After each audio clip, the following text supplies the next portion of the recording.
যখন আমার ঘরে রাত্রে শুয়ে রয়েছি, রাত্রে নৌকা পাশাপাশি দেয়া আমার লয়া গেছে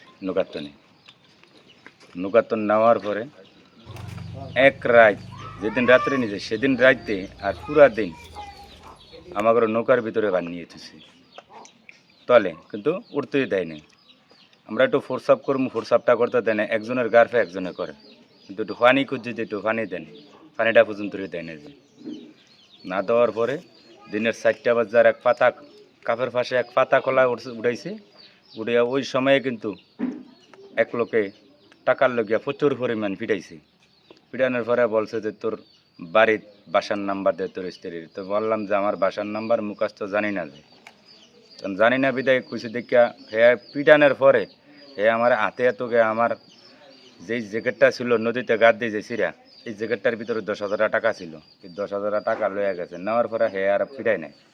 না পিটানোর পরে আরেক লোক ছিল পাশে, আরেকজনে পিটাইছে। পিটে আমারে বন্দুক দিয়া এই রানগুলি দুনোটা টিকনি শুধু গুতাইছে। তারপরে এই জায়গাটা যেটা কূপ দিছে, যে সারারা 100 করছে, করে দেখছে যে আড্ডিতে চেঁচা লাগছে। পরে আমার আরতদারের কাছে তো নেই 20,000 টাকা নিছে। আর আরতদারের নাম্বার দেখিয়ে কিন্তু হেরা যে এই লোকে তো আমার ঘরে যত হরান করে, এই নৌবাহিনী, কোস্টগার্ড, নৌপুলিশ সব নদীতে নামাইছে আমার ঘরের দোকানের জন্য। তোরে মারিয়ালাম আমার জবাব দেওয়ানোর জন্য কয়েকবার চেষ্টা করছে। যে পরে 20,000 টাকা দিছে, আর দেওয়ার পরে রাত্রে 1টা বাজে আমার ঘরে এক সরের ফেসারিয়া দিয়ে গেছে কিয়া। দেওয়ার পরে আমরা এক বাসায় ছিলাম।